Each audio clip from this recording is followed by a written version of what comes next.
tá? E agora o desafio é que você ore por esse irmão, por esse nome, durante toda a semana. Você possa lembrar dele lá nas suas orações, na sua súplica. Guarde esse primeirozinho nome. Deus sabe a respeito de quem você vai estar orando e Deus vai liberar a vitória. Vamos a Mateus capítulo 17. Nesses últimos minutos, eu quero avançar na série de estudos que a gente começou no dia 20 de fevereiro. Nós estamos desde o dia 20 de fevereiro, cada quarta-feira, conversando sobre uma proposta de espiritualidade sadia. Essa proposta vem do episódio da transfiguração e veio em função do que, amados, nós temos visto acontecer na igreja evangélica no Brasil. Uma espiritualidade muitas vezes extremamente patológica, doentia. Eu tenho me encontrado com muito crente doido, irmão. Muita gente doida.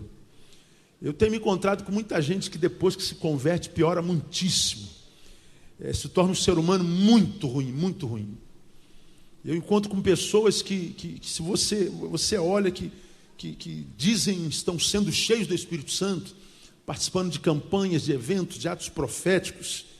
Muitas vezes, se você usar 1/10 da sua razão, você vai ver que não tem nada de unção, não tem nada de Espírito Santo, não tem nada de nada.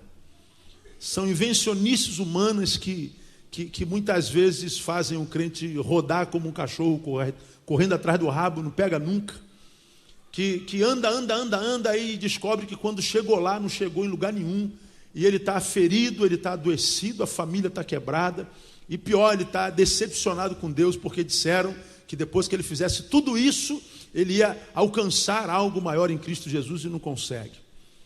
Nós temos visto no nosso país uma igreja extremamente rasa, nada reflexiva, que porque não é reflexiva, uma igreja que pouco lê, que recebe sem filtrar todo o pacote que vem do exterior. Então, todo modelo de administração de igreja que chega, as igrejas evangélicas abraçam e colocam em prática. Então, vem rede ministerial, vem igreja com propósito, vem G12, vem agora M12, vem evangelismo explosivo. E dentro de cada pacote que vem sempre do exterior, vem sempre uma doutrina nova, vem sempre uma prática eclesiológica nova. E cada modelo que vem trazendo para o ungidão um título novo, não é?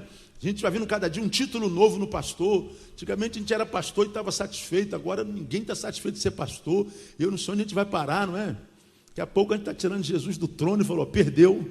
Né? Ele vai ouvir o que a gente ouve aqui no Rio de Janeiro. Porque a coisa tá demais, irmão. Tá muito doido. E no início do nosso estudo nós mostramos várias práticas que a gente tem visto nos modelos que têm entrado no Brasil. Mostrei a vocês e anunciei aqui e que vocês viram que é extremamente doloroso. Então, em função dessa doideira que está aí, que a gente vê acontecendo, e a gente muitas vezes não entende, não consegue viver aquilo, a gente fala assim, meu Deus, eu não sou crente, acho que eu não sou para esse negócio aqui não, porque eu não consigo viver o que aquele cara está vivendo lá. A gente vê os caras tão ungidos aqui, que ele perpassa uma santidade tão sobrenatural, que quem está ouvindo aí não vai alcançar isso jamais. Mas nunca. E o pior, o cara sai daí culpado, porque não vai alcançar essa santidade aqui nunca. Porque tu imagina que o que ele está pregando é verdade, que ele anda o tempo inteiro, ele acorda segunda-feira, ele está o tempo inteiro orando, ele está o tempo inteiro no Espírito, né? Esse cara vai no banheiro no Espírito, ele está na fila do banco para pagar as contas, ele está no Espírito, ele vai para a cama com a mulher dele e ora antes, e ora depois e durante. Aí você fala assim, pô, esse homem, ele é mais espírito do que carne, e você é mais carne do que espírito. Você fala assim, eu não vou atingir isso aí nunca. Então eu tenho colegas pastores, bispos primazes, apóstolos, patriarcas, que Jesus perto dele, irmão, tem que se confessar, porque é muita santidade, é muito alto. E eu digo para alguns deles, olha, eu não consigo alcançar isso aí que você está pregando, então não tem nem como andar com você, porque eu estou longe dessa santidade aí. E Deus sabe que eu estou. Não é? Mas eu sou humano. Eu prefiro parecer com Jesus, que mesmo sendo Deus, quando foi gente, foi tão gente que nem Deus mais parecia ser. Para prenderem a Jesus no meio da massa, um safado teve que beijá-lo. Porque se ele não fosse beijado, ninguém ia saber pela roupa dele, pela linguagem dele, pela postura dele, que ele era Jesus. Ou então, como vocês não vão saber, porque Jesus é igualzinho a todo mundo, eu vou mostrar para vocês quem é ele. Mas como é que a gente vai saber quem é ele? Quem eu beijar, vocês agarram. Aí eles beijaram, aí agarraram Jesus. Porque na cabeça de Jesus, como a gente tem ministrado, quanto mais santo, mais gente. Quanto mais santo, mais normal. Quanto mais cheio de Deus, mais humano o sujeito é e mais simples. Quanto mais próximo do trono, menos pomposo. E a gente tem, a partir de Mateus capítulo 17, pensado sobre uma proposta de espiritualidade sadia, e nós aprendemos primeiro que ela é cristocêntrica, Cristo no centro, está lá no versículo 5, parece Elias e Moisés e Jesus no centro. Então não é mais a lei, portanto o dogma, a doutrina, o fazer, o produzir, e nem a profetada, muito menos a profecia, é Cristo no centro, é Cristo. Segundo, a espiritualidade sadia, ela é centrada na cruz, porque quando a gente lê Lucas capítulo 9, você descobre que Elias que apareceu, Moisés que apareceu, e que Jesus estava no centro, eles conversavam sobre a cruz. Espiritualidade sem cruz não é espiritualidade, é religião. E falamos que a cruz, a respeito da qual Jesus fala, não é essa cruz que quase todos os evangélicos falam, a cruz do sofrimento. A gente simboliza a cruz com maldição, cruz com dor. E a gente às vezes até diz que quem está mal casado tem um marido ruim. Pastor, esse marido é minha cruz, essa cruz que eu tenho que carregar. Não, minha cruz é minha sogra, pastor. Não, minha cruz é meu patrão. Não, meu vizinho é minha cruz. Essa é minha cruz. Não, isso não é cruz não, irmão. A cruz da maldição quem carregou foi Jesus. A cruz da dor e do sofrimento, quem carregou foi Jesus. A nossa cruz não é a cruz de Cristo. A cruz de Cristo é a cruz de Cristo. Tanto é que ele disse, se alguém quer vir após mim, negue-se a si mesmo, tome a cada dia o que mesmo? A sua cruz. A nossa, a do Neil é do Neil, a tua é tua. E a de Jesus é de Jesus. E nós aprendemos lá no estudo do dia 19/3, o que é a cruz de cada um de nós, e eu aconselharia você pegar esse sermão, porque para mim, saber o que é a cruz na perspectiva do Evangelho, é uma das necessidades mais prementes de todo cristão, e foi o maior estudo que eu dei, é muito profundo, vale a pena ouvir. Terceiro, aprendemos que a verdadeira espiritualidade obedece ao Evangelho, porque Jesus não só deve estar no centro, mas deve ser ouvido. Aparece uma voz do alto, diz, esse é meu filho amado em quem me comprazo, a ele ouvir. Então Jesus é para ser ouvido, é para ser obedecido. Então obedece ao Evangelho. Quarto, afasta a fobia do divino. Porque quando Pedro, Tiago e João viram Jesus resplandecendo, do lado Elias, do lado Moisés, da nuvem sai uma voz dizendo, esse é meu filho amado, diz o texto que eles foram tomados por medo, por pavor, por temor, e a primeira coisa que foi dita para eles foi, não temais, filho. Porque a divindade, quando é da luz, quando é de Deus, ele pode gerar qualquer tipo de sentimento em nós, menos medo. O amor lança fora todo medo. Então não tem medo da fobia. Hoje a gente vê muitos evangélicos vivendo à base do medo. Olha o leito, irmão. Andar na linha, irmão. Jesus vai pesar a mão sobre você. E o cara morre de medo de Jesus e não peca, não porque ama Jesus, não. Não peca porque tem medo. Aí nós pregamos lá naquele contexto. Irmão, se não existisse inferno nem diabo, você ainda assim serviria a Jesus? Se você não tivesse o perigo de se afastar dele pelos séculos dos séculos, se não existisse um diabo ao nosso derredor, bramando como leão, você ainda serviria a Jesus, adoraria Jesus? Ou você diria assim, eu não, pastor, eu vou para o baile, está louco, eu vou para a praia domingo de manhã, não tem ninguém para me pegar, vou ficar perto de Deus para quê? Porque há muita gente que se aproxima da luz por medo das trevas. Medo de trevas. Aprendemos na quarta-feira passada, uma outra posição da espiritualidade sadia, é que ela pratica a oração. Né? Jesus subiu ao monte para orar. Aí nós aprendemos que nem Deus, enquanto homem, quis ser homem sem comunhão com o Pai.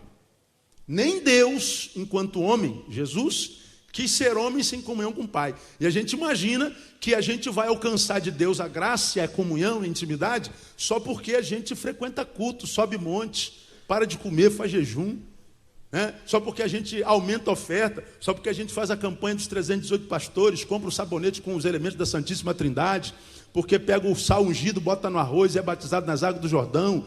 E a gente começa a dar dinheiro para um monte de gente, achando que essas práticas vão nos enriquecer de Deus. Deus está falando assim: filho, você pode fazer o que você quiser, mas se você não entrar no quarto, eu não conheço você. Porque quando a Bíblia fala de oração, ele diz: tu quando orares, entra no teu o que mesmo? Quarto, e ora o teu pai em secreto, e teu pai em secreto te abençoará. A bênção não está na congregação, não. Na congregação nós temos a revelação da missão. Nós somos capacitados para a guerra, mas as nossas necessidades, as individuais, Deus revela no quarto. Então tu pode virar um macaco gospel, pular de galho em galho evangélico. Mas se você não entrar no quarto, você vai continuar assim, do jeitinho que você está aí. E o pior, alguns são infelizes, dizem: eu sou infeliz, mas estou bem, pastor, muito obrigado. Então, morra, irmão, morra. Não tem jeito. Agora, hoje, eu quero deixar mais uma característica dessa espiritualidade sadia, e que é a sexta. A espiritualidade sadia tem uma marca extremamente importante, que é inevitável, senão não é de Deus. Veja, Jesus subiu ao monte para orar. Ele tinha necessidade individual. Mesmo sendo Deus homem, não quis ser homem sem comunhão com Deus. Aí ele sobe para orar. Mas, imagino que Jesus, quando está subindo ao monte para orar, ele deve parar no pé do monte e falar assim: poxa, tive uma ideia. Que ideia foi que ele teve? Quem se lembra aí? Ele estava indo sozinho. Aí, pum, ele para no pé do monte e fala: pô, tive uma ideia. O que ele faz? Ele convida quem? Pedro, Tiago e João. Ele falou assim: eu não vou sozinho. Pedro, aí brother, fazendo o que aí? Eu? Nada, Jesus, eu estou aqui de bobe. Então vamos dar uma orada? Vamos. Chama Tiago, aí chama João. Aí, rapaziada, o mestre está chamando para dar uma orada lá em cima. Vamos lá? Vamos. E Jesus sobe comunitariamente.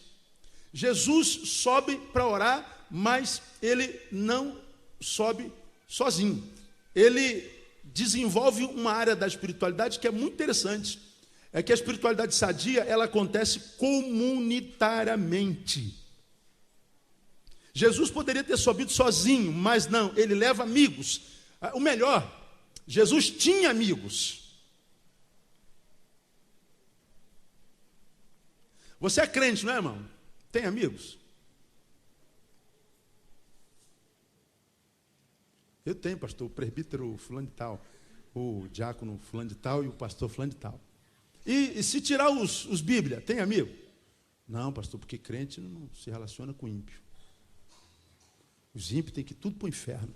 A gente fica juntinho aqui, sendo arrumado no céu. Jesus era Deus naquele homem. Ele sobe para ter comunhão com o Pai, de modo que eu imagino, porque ele era Deus, totalmente Deus, ele sabia o que ia acontecer lá em cima. E ele diz: eu não vou viver essa experiência sozinho. Eu quero viver isso comunitariamente. Isso aqui é fundamental. Nele, em Jesus, a gente descobre o lado humano de Deus e o lado divino no homem. Porque quando ele é Deus, ele quer ter comunhão lá com o Pai. Mas enquanto ele é homem, ele quer socializar essa experiência. Ele quer compartilhar. Ele só se consegue ser bem-sucedido, Jesus só se vê bem-sucedido se o que ele recebe de Deus é compartilhado. Aliás, ele só veio para compartilhar. Porque nesse tempo de ausências, quem tem para compartilhar. Quem não compartilha fica sem. Aí eu botei aqui um negócio muito interessante. Se este monte, isso aqui aconteceu no Hermon, se essa experiência que Jesus tem aqui, ele transfigura, ele vira um holofote, ele resplandece sua roupa resplandece, seu rosto resplandece, uma nuvem desce sobre ele, da nuvem vem uma voz, diz: este é o meu filho amado em quem me comprazo. Enquanto ali ele recebe a moral de Deus, a afirmação de Deus, da sua missão, do seu prazer, da sua glória, da sua deidade. Se o irmão é o extremo positivo da espiritualidade, o extremo negativo da espiritualidade é o Getsêmani. Aqui, o homem Deus tem exaltado no homem a sua deidade. Lá no Getsêmani, quando ele está algumas horas da cruz, a Bíblia diz que ele chora e ele sua. E ele estava tão agoniado, tão angustiado, que o seu suor se transforma em quê? Sangue, se agonia extrema. Se aqui no irmão a deidade no homem foi exaltada, lá no Getsêmani a humanidade do Deus foi exaltado. Ele foi humilhado, ele foi tomado por pavor, por desespero. Agora, tanto na sua exaltação, ele tinha gente, como lá no Getsêmani, na sua humilhação, ele também tinha gente perto. Ele não estava sozinho, nem na glória, e nem na derrota, nem na dor. Jesus não caminhou sozinho em lugar nenhum.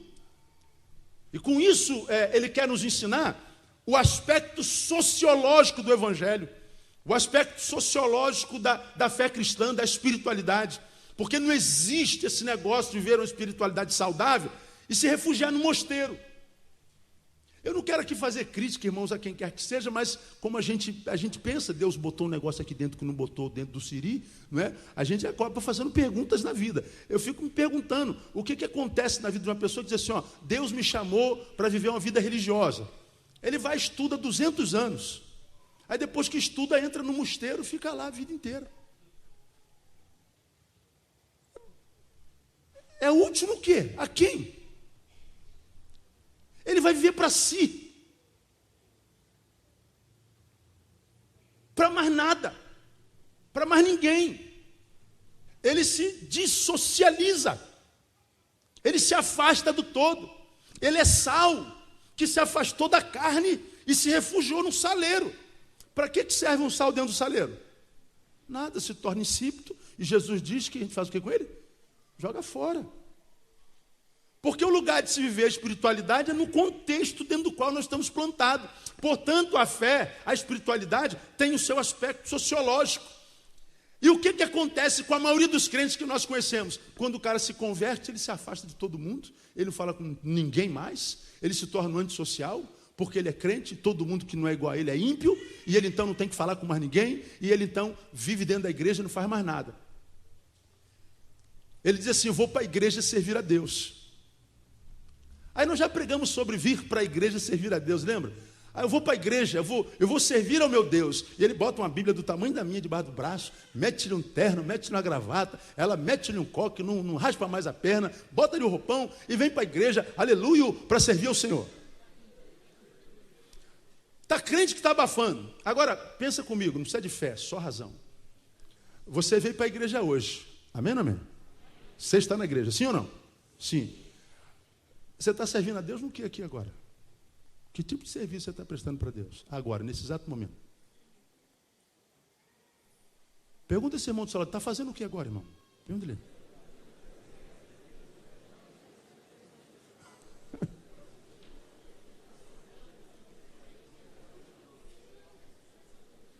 O que você está fazendo para Deus agora?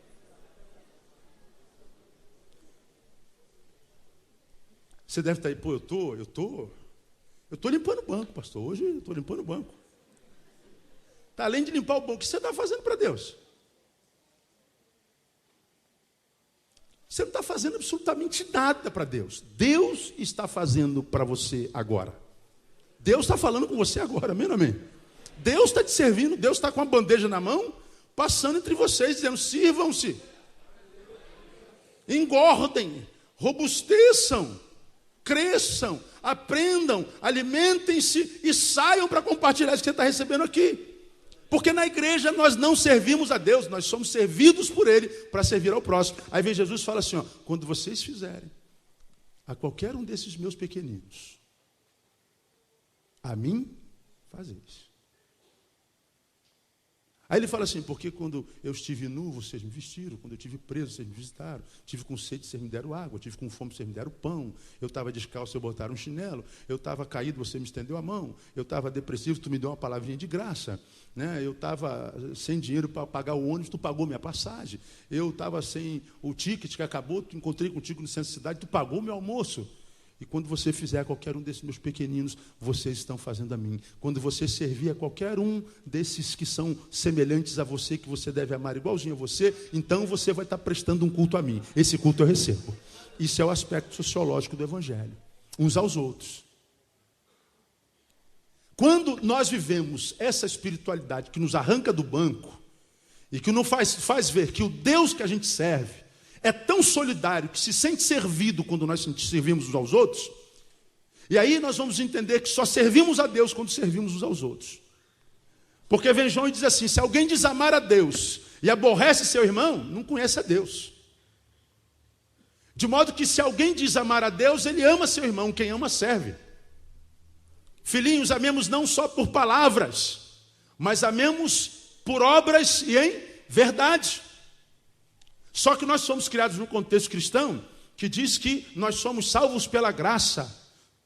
Pela graça sois salvos por meio da fé. Não vem de vós, é dom de Deus. Não vem das obras, para que ninguém se glorie. A gente acha que quem tem que fazer obras são os espíritas kardecistas. Obra não é coisa de crente, porque obra não salva.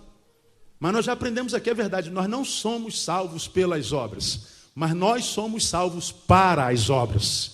E a Bíblia diz que é pelas nossas obras que o mundo glorifica Jesus no nosso meio.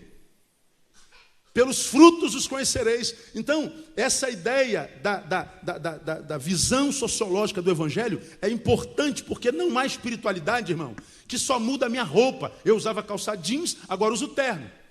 Eu usava a saia em cima do joelho, agora uso embaixo do calcanhar. Eu raspava o braço, agora não raspo mais. Eu dava bom dia, agora dou a paz do Senhor. Eu era bonita, agora sou feia. Deus não está interessado na sua feiura, na sua antipatia. Deus está interessado no seu serviço. Deus quer saber o que você vai fazer com a fé que Ele plantou no teu coração, uma vez que a fé é dom de Deus. E essa fé, ela é desenvolvida na comunidade, ela é desenvolvida no aspecto sociológico, comunitário, ela se desenvolve comunitariamente. Então, quem vive uma espiritualidade sadia, ele desenvolve amizades, irmãos. Ele tem amigos. Ele é fonte de bênção, ele é fonte de Deus na vida de pessoas sem Deus. E eu queria aqui nesses minutinhos que a gente tem, mostrar para vocês como... fiz na semana passada, só que agora nesse contexto, algumas bênçãos que a gente só encontra na amizade. Algumas bênçãos que só são possíveis para quem tem amigo. São algumas muito claras. Primeiro, bênçãos que a gente só encontra na amizade. Portanto, no aspecto sociológico, vitória sobre a solidão. Solidão, dizem os sociólogos, foi o mal do século XXI, e foi o mal do século XX e é o mal do século XXI. Solidão é a maior produtora de depressão no homem. Depressão é a doença que mais vai matar nesse século, perdendo só para problemas coronários. Então nós vivemos num tempo de solidão crônico. Como é que se mata a solidão? Com boas amizades. Às vezes a gente pensa que solidão se mata quando a gente está no meio das pessoas. Nada, você pode estar no centro da cidade, 6 horas da tarde, Madureira, dentro do trem, você pode fazer parte de uma igreja grande como essa, conhecer um monte de gente, saber o nome de quase todos os membros da igreja, e a despeito desse conhecimento todo, continuar sozinho ao extremo. Quando a gente lê, por exemplo, Provérbios, ou melhor, Gênesis capítulo 2, versículo 18, você conhece esse texto, se abrir? Ele está falando de Adão e Eva, ele fala assim, ó, não é bom que o homem esteja o quê? Só. Bom, esse é o diagnóstico. Mas não adianta diagnosticar, tem que dar uma solução para o problema. Que não é bom, a gente já sabe. Qual foi a solução para esse problema da solidão? Que Deus fez? Far-lhe o quê? Uma ajudadora. Que tipo de ajudadora? Qualquer tipo de ajudadora serve? Qualquer pessoa serve? Uma ajudadora que lhe seja idônea. Aí a gente só aplica isso aqui no casamento. Mas o texto está dizendo, far-lhe-ei uma esposa que lhe seja idônea. É isso que está dizendo lá? Não. A palavra literal lá no original é ajudadora. O que uma ajudadora faz? Faz o quê? O pessoal está por dentro, sabe tudo. Uma ajudadora ajuda. Quando é que uma pessoa precisa de ajuda?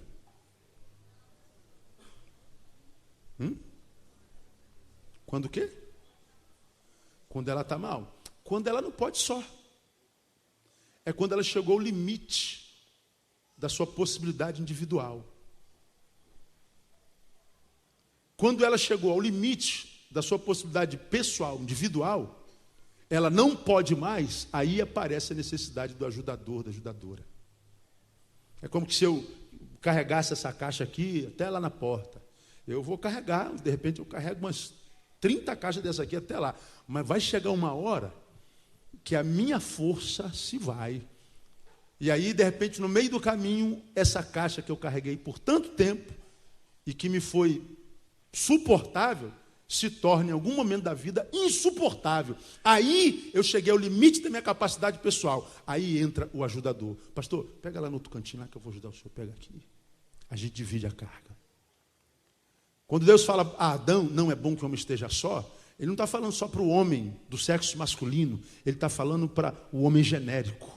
E ele está dizendo que o que mata a solidão não é ter uma ajudadora, não é ter qualquer um, é ter qualquer um que seja idôneo, é ter qualquer um que, como diz lá literalmente, que esteja como que diante de si. É alguém que esteja como que diante, não adiante, mas diante de si. É o sentido literal, etimológico da palavra, diante. Como que a gente olhasse para essa pessoa e se visse como que estivesse se vendo no espelho. É olhar para alguém com quem você tem tanta intimidade que você, ao olhar para ela, se vê. Então, o que mata a solidão não é ter alguém do lado, é a intimidade que eu tenho com esse alguém que está do lado. Se esse que está do lado é alguém com quem eu não tenho intimidade, está do lado ou não está do lado, não adianta nada. Então, o oposto da solidão não é a presença. O antagônico da solidão é a intimidade. Isso tem a ver com amizade. Tanto é que tem um monte de gente casada que é extremamente só. Como tem, você não tem noção. Esposas que se sentem muito só, maridos que se sentem muito só, vão para a cama toda noite. Estão casados há 20 anos, mas são solitários. Por quê? Porque o marido é o macho e a mulher é a fêmea. Mas esse macho e essa fêmea, embora casados, não são amigos. Eles não têm intimidade. E se não há intimidade, não mata a solidão. Então, por que que eu preciso, enquanto um ser espiritual, desenvolver o aspecto sociológico? Desenvolver amizade, para que nessa amizade, a amizade pressupõe intimidade, eu possa vencer o mal desse século, que é a solidão. E viver o diagnóstico de Deus, que diz que não é bom que o homem o quê? Esteja só. Porque percebe, irmão, mesmo que Deus diga que não é bom que o homem esteja só, Deus está dizendo que não é proibido estar só. Deus não proíbe ninguém de estar só. Deus não diz que é possível, é impossível estar só, não. Ele está dizendo que não é bom, mas está dizendo que existe possibilidade. Agora, se eu sei que não é bom, ora, eu não vou viver só. Por isso eu não posso ver essa espiritualidade eclesiológica, evangélica, que a gente tem liberdade para chamar todo mundo de irmão, mas não tem liberdade para chamar todo mundo de amigo. Todo mundo é irmão na igreja. Mas quantos amigos nós temos na igreja? Nós não temos tantos. E por que nós não temos tantos amigos? Simples, porque a gente tem que vender a imagem de uma santidade que dispensa a realidade do erro, da dor, da derrota, do desânimo. A gente está sempre bem. Como é que está, irmão? Em vitória. Como é que está, irmão? Vencendo. Como é que está, irmão? Derrubando gigantes. Nada. Isso é aqui na igreja. Agora, quando você está lá sozinho no teu quarto, que você não precisa vestir máscara, você não precisa botar roupagem evangélica, gospel, você pode ser só o que você é no coração de Deus. Aí você chora para Deus E você já aprendeu aqui que Deus, quando o assunto é relacionamento, relacionamento é pouco. Pregamos sobre isso aqui nesse mesmo estudo aqui.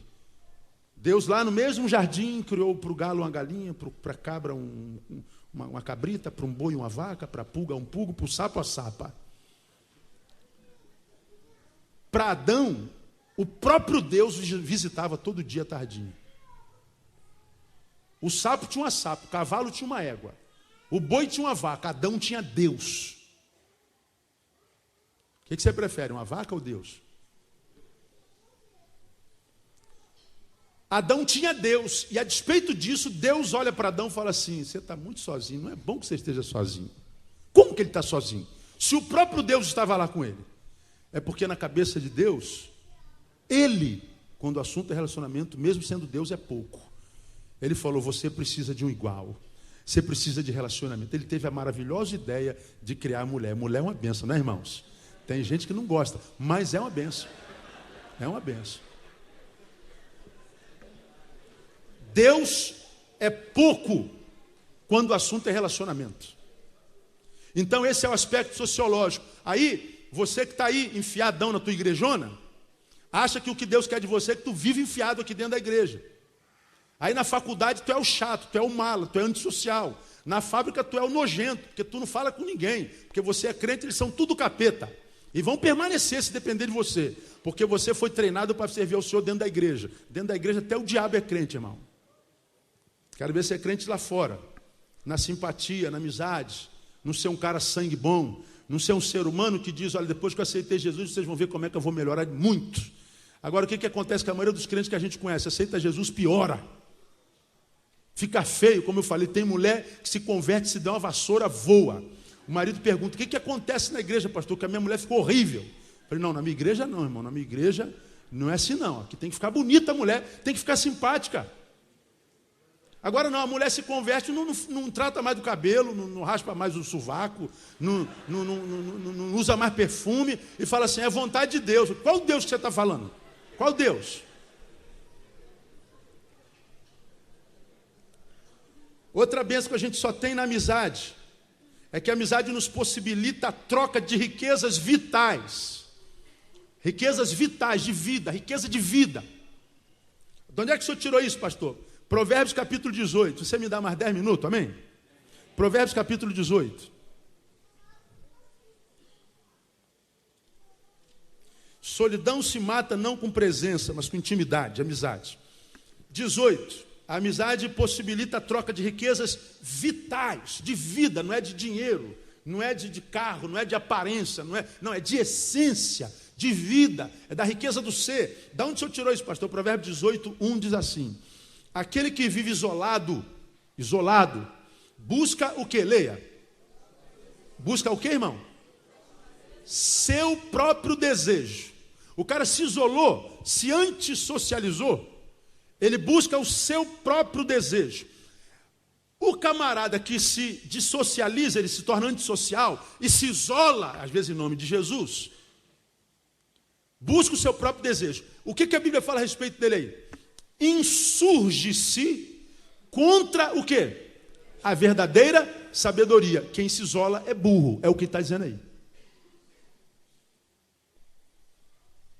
Portanto, o que ele está dizendo é o seguinte: quando nós nos socializamos, buscamos o aspecto sociológico da espiritualidade e vivemos o evangelho uns aos outros, vou falar sobre isso já já, nós estamos, portanto, vencendo o egoísmo, porque nós não estamos buscando o nosso desejo. Se eu estou sozinho, eu só posso conhecer o meu problema, eu só posso estar fito ou preso no meu problema, eu só posso conhecer tudo que é necessidade, mas em mim.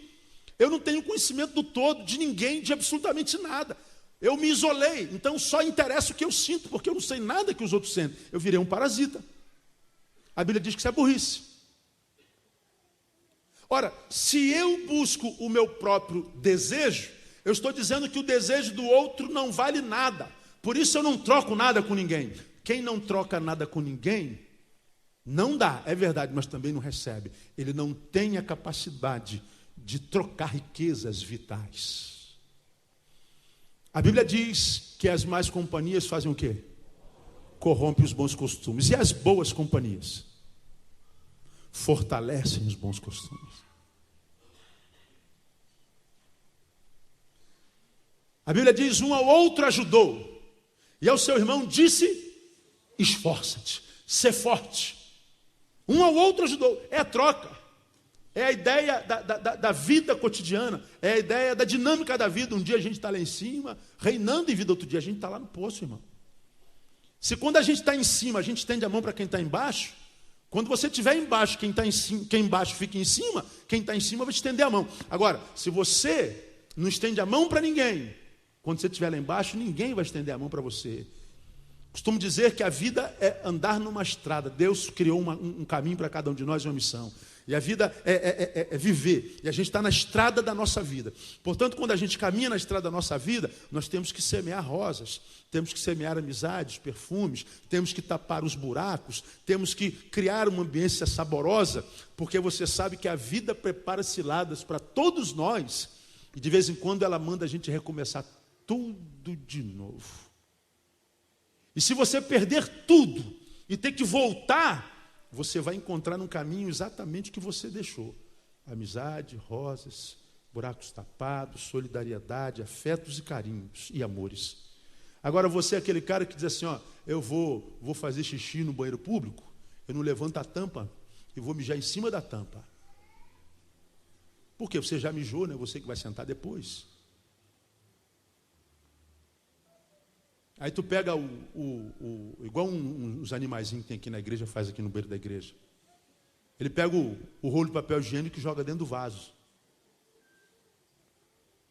Às vezes fala assim, Senhor, bota uma praguinha na mão dele para ele nunca mais fazer isso. Só cai a zoinha dele só. Aí eu não faço isso não, mas eu tenho vontade, eu não presto, né? Mas o cara faz. É o mesmo vaso que ele usa a vida inteira, o animalzinho. Aí ele acha que o papel higiênico que ele joga no vaso não vai voltar para ele de alguma outra forma.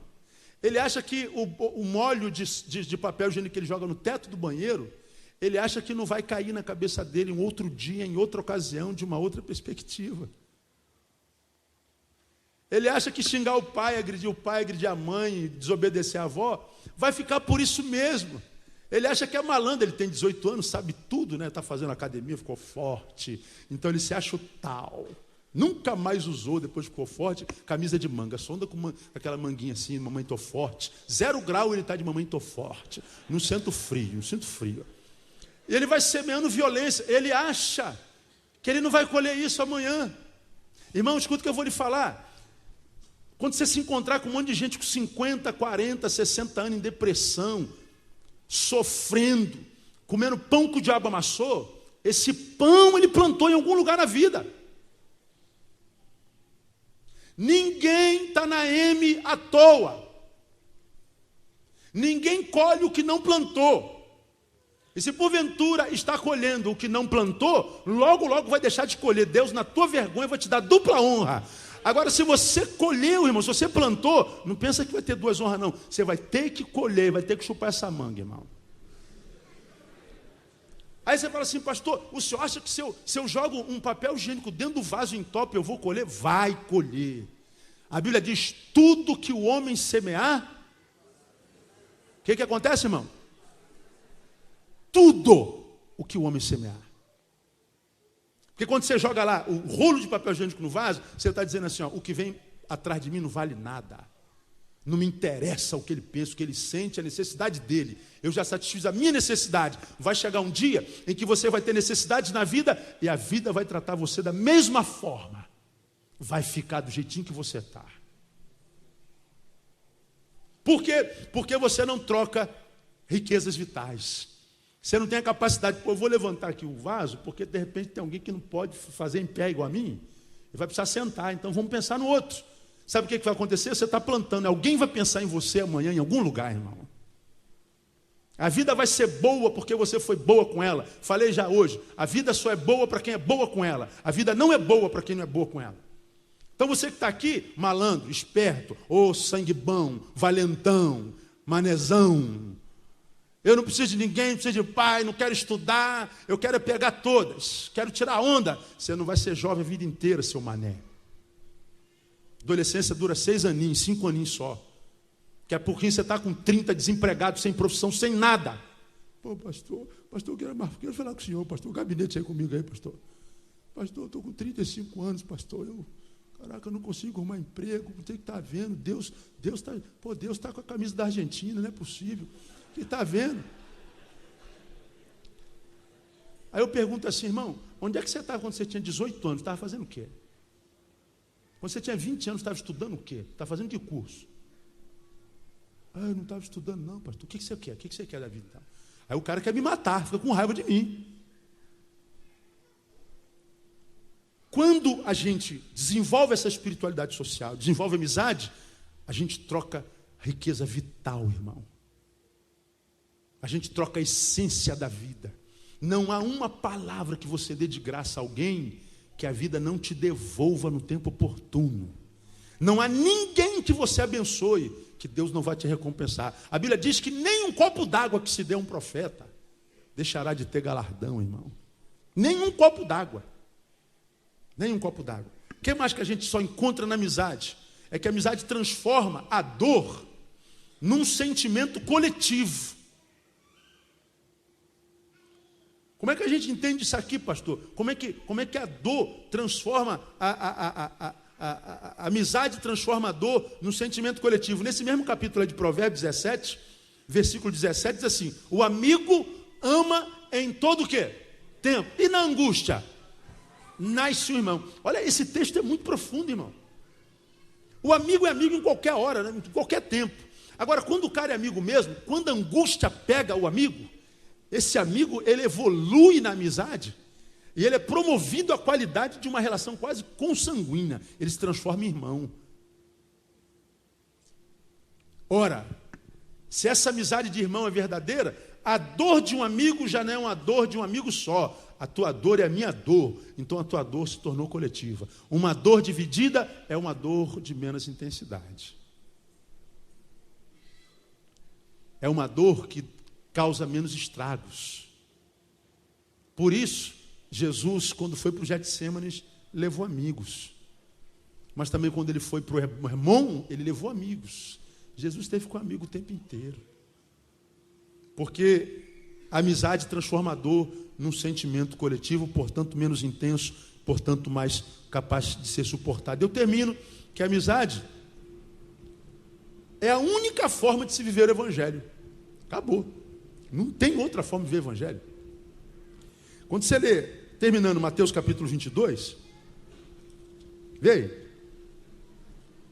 Gente, que é isso? Você é disco voador ou o que está passando aí?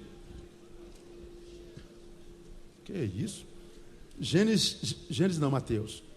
Mateus 22. Olha que coisa interessante, irmão. Amizade, através da amizade, é a única forma de se viver o Evangelho. Mateus 22, 34. Os fariseus, quando souberam que ele fizera emudecer os saduceus, reuniram-se todos, e um deles, doutor da lei, para o experimentar, interrogou-o, dizendo: mestre, qual é o grande mandamento na lei? Aí Jesus fala assim, respondeu-lhe Jesus: amarás ao Senhor teu Deus de todo o teu coração, de toda a tua alma e de todo o teu entendimento. É o que Jesus respondeu. Porque é o que o judeu entende, está lá em Deuteronômio capítulo 6. Qual é o grande mandamento da lei? Jesus fala assim: cara, eu sou judeu, brother. Você está pensando o quê? O grande mandamento é amar a Deus sobre todas as coisas, de todo o coração, de todo sentimento, de todo afeto, de toda a alma, de todo entendimento, de tudo. Mas ele não para aí. Ele molhou o bico, mas não parou aí. Ele diz lá: este é o grande e primeiro mandamento. Agora Jesus, porque sabia que estava lidando com judeu, com religioso, que achava que a fé só tinha o sentido vertical, Jesus continua dizendo o seguinte: e o segundo, que é semelhante a este. Atenta para essa frase aí. O segundo é o que mesmo, irmão? Semelhante. Qual é o primeiro mesmo, você se lembra? Amar a Deus de todo entendimento, toda alma e todo coração. E o segundo é semelhante a esse, amar a Deus. E qual é esse segundo mandamento? Olha lá o que Jesus fala lá. Amarás ao teu próximo como a ti mesmo. Então, se é semelhante ao primeiro, ele está dizendo assim, ó, amar ao próximo é tão importante quanto o quê? Amar a Deus. Oh, Deus, estou apaixonado por ti. Aquela irmã ali é uma vaca, não presta. Oh, Deus, eu não sei mais viver sem ti. Aquele lá é um falso. Oh, Deus, não sei mais viver sem ti. Aquilo ali é um canalha. Aquilo é roupa de crente. Crente careca? Nunca vi isso, não existe isso.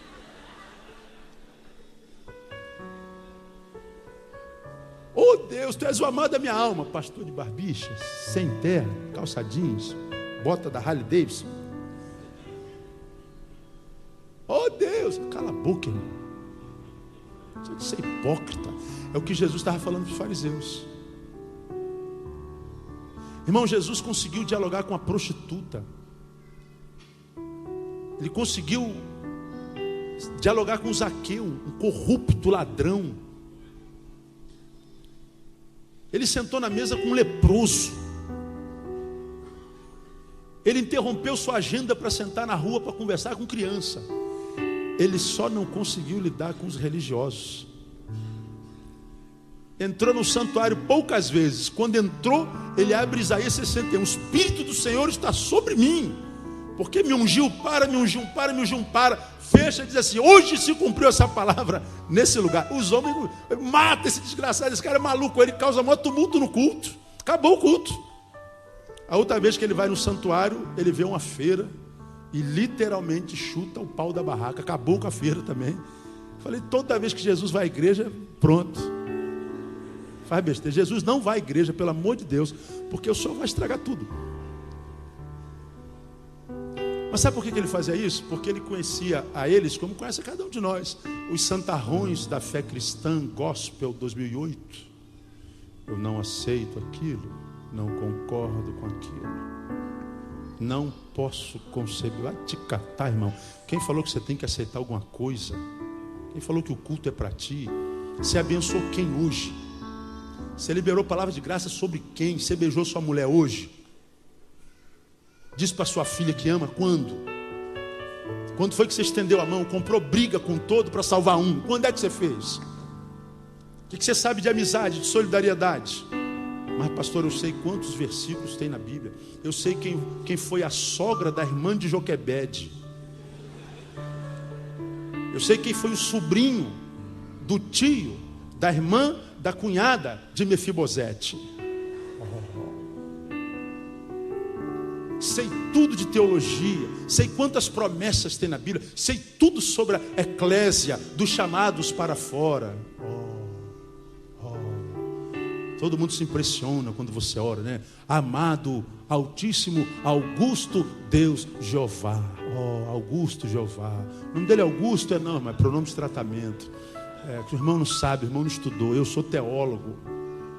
Aí tu vê essas coisas crentes que tem na igreja, que são os donos da igreja, que às vezes emperram o crescimento da igreja, porque não conhece o valor da palavra graça, mas falam língua estranha, mas não fala a língua do filho, não sabe falar a língua do vizinho, da esposa, do patrão. Agora, a língua de Gabriel, de Rafael, claro, Gabriel não reage, nem Rafael. Aí vive essa espiritualidade tosca, tola, que é para inglês ver, que é para alegrar o diabo, e não sabe que a espiritualidade que Deus quer ver gerada em nós é essa espiritualidade que é desenvolvida na amizade, que tem no evangelho, um evangelho essencialmente sociológico, o evangelho essencialmente social, que nos ensina que servir a Deus é servir ao próximo. Servir a Deus é ouvir ao próximo sem estabelecer juízo. Servir a Deus é aceitar os outros nas suas diferenças. Servir a Deus é caminhar a segunda milha com quem pecou. E se não for isso, não é evangelho, é religião.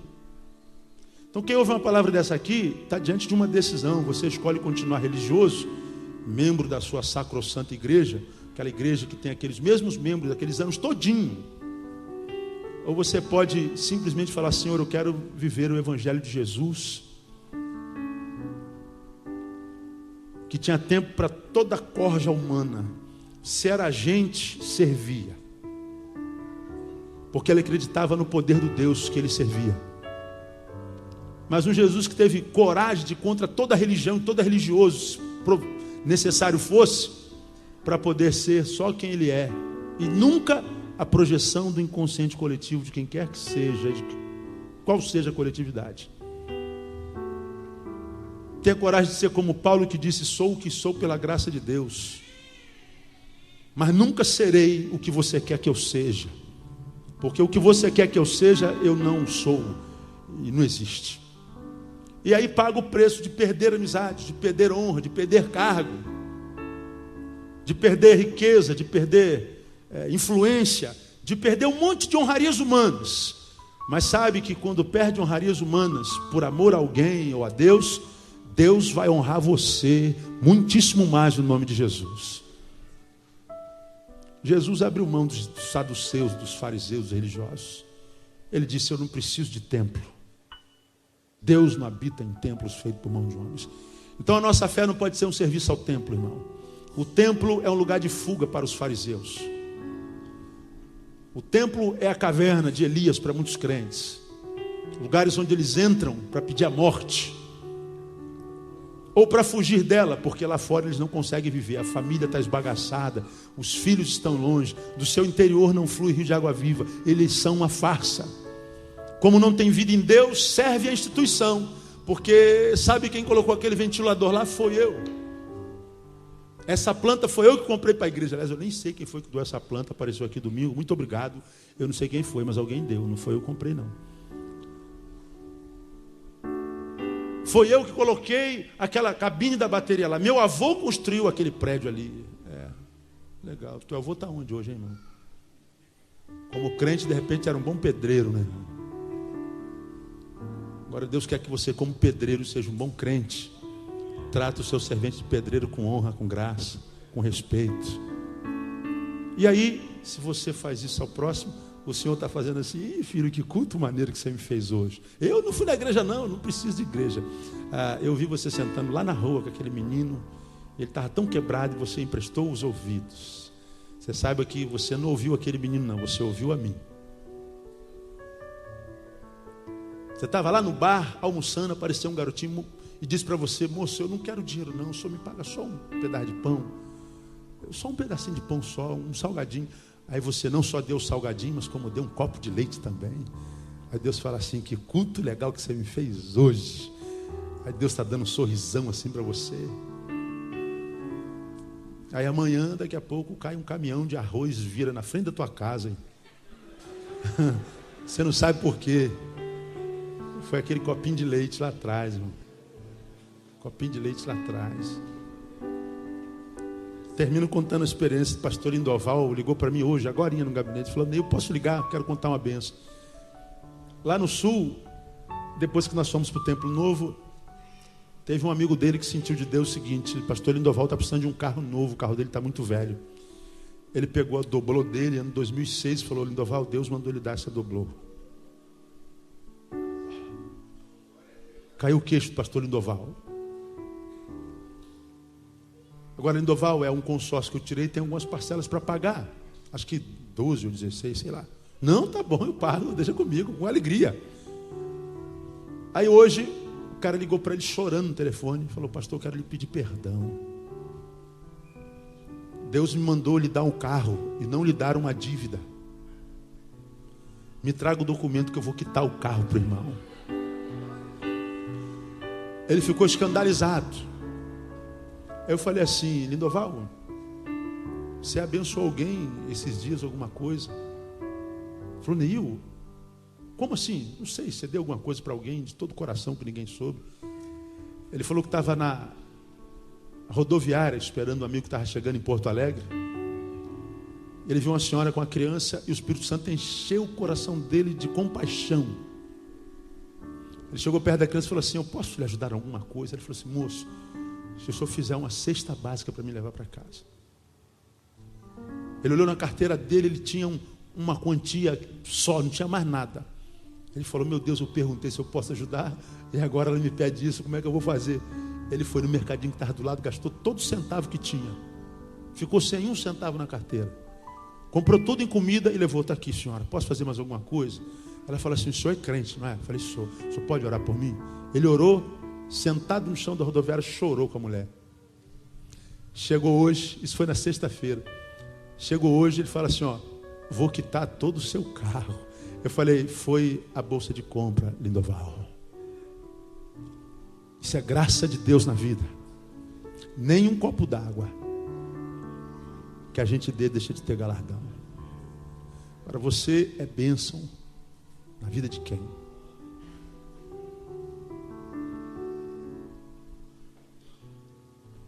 Se não é, irmão, vira a igreja bobagem. Ser diácono, presbítero, pastor, bispo e mais, apóstolo, bobagem. Soberba. Isso é a gente que precisa se autoafirmar. Porque a verdadeira espiritualidade não tem a ver com show pirotécnico, epidérmico sensitivo. A verdadeira espiritualidade nos transforma em ser humano, e como ser humano tem que ser. E ser humano é marcado pela solidariedade, pelo amor, pelos afetos, pela essência social e comunitária do Evangelho. Então, irmão, trata de ser gente e você vai ver que Deus vai ser Deus na tua vida de verdade. Que Ele nos abençoe, amém? Vamos louvar o Senhor, vamos ficar em pé?